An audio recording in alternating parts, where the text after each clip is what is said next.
let's get on the gas a little bit.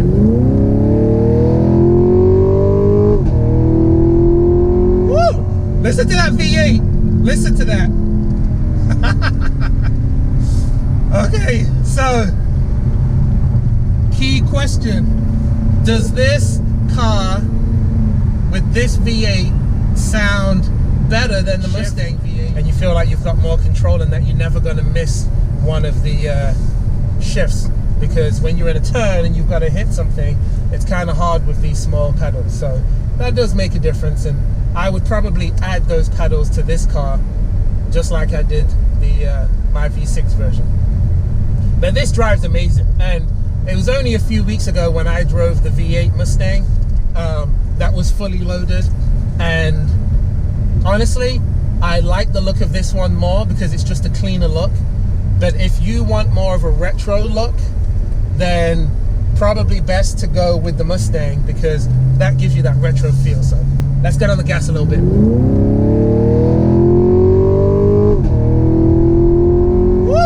Listen to that V8. Listen to that. Okay, so key question. Does this car with this V8 sound better than the Mustang V8? I really don't know. It's so tough. I mean, I feel like this car with the V8 sounds better on the outside of the car, but I feel like on the interior of the car, the Mustang sounds better. I don't know if it's just because of the way the engine noise is coming into the cabin, but that's what I'm saying. So that might seem like a bit of a cop-out, but this car sounds better on the outside, especially in track mode, whereas the Mustang sounds better on the inside. And bear in mind, neither the Mustang nor this car could rev all the way up, because it was limited to about 3,500 revs, so it really wasn't getting as loud as what it could have done. And this car only has 5,000 miles on it, so it is pretty much brand new. I mean, 5,000 miles isn't even a year's worth of miles yet. So, and one thing I did forget to mention is this car does have a very clear heads-up display, which I like. I think Chevy does an awesome job with that. I don't believe that it's even an option in the Mustangs to have a heads-up display, but the difference is the Mustang has a very nice dash layout if you get the digital dash, so that is a big deal, you know. And the other thing is, I think the engine cover on this car is not the best, but I still think that it looks better than the one that's in the Mustang.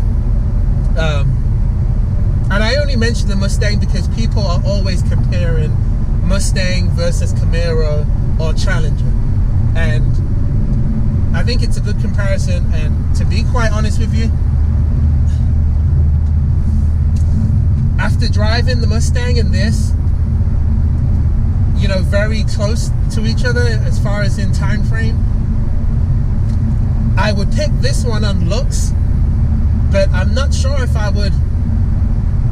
I don't know which one I feel like is more comfortable. These seats with the leather is a lot more comfortable than what my seats are with the cloth. So the Mustang does have a little bit more leg room, but this is still pretty decent. My legs are spread out. So the one thing that that remains true on these cars is the steering feel. The steering feel that you get with the Camaro is so much better than the steering feel that you get with any of the standard Mustangs.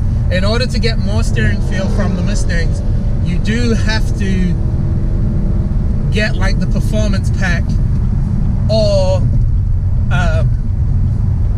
like a Mach 1 or GT350, GT350R. You've got to get a much higher trim, whereas in this car, even my standard Camaro with the 245s on the front and the back, you still get great steering feel. And the steering wheel on this, they're all flat bottom, and they just feel pretty nice, pretty high quality, to be quite honest with you. So and the brakes on this, the Brembos, feel great. So I'm gonna do one more pull as soon as I get back on the highway in this, And I am going to manually shift this car and see how that goes. So let's just wait for the traffic to die down and for the light to turn green. And hopefully, oh, this truck's in my way. Gosh darn it.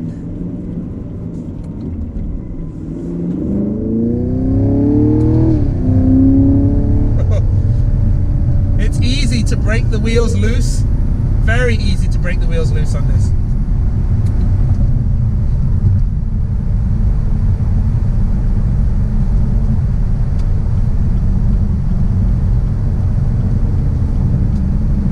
And the other thing, if you've watched other Camaros, you've probably heard this a million times, but the Camaro does have terrible blind spots. So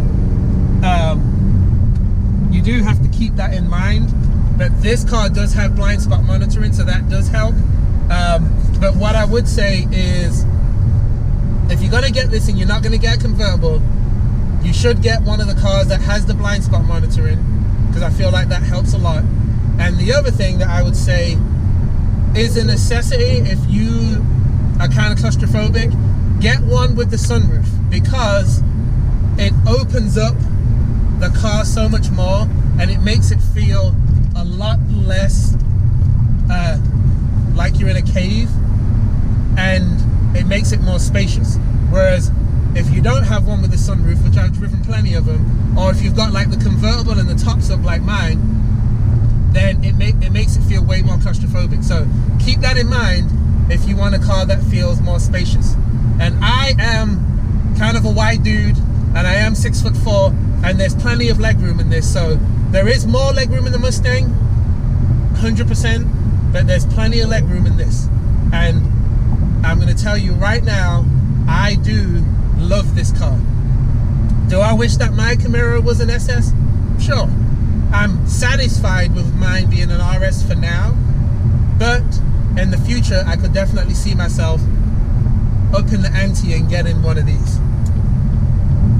455 horsepower and 455 foot-pounds of torque is nothing to laugh at, even though I know a Hellcat and there's all these other cars that are faster, but this is a fast car, and everybody knows that these LS and LT engines are very powerful, and you can make them extremely fast with just very minimal modification. So keep that in mind.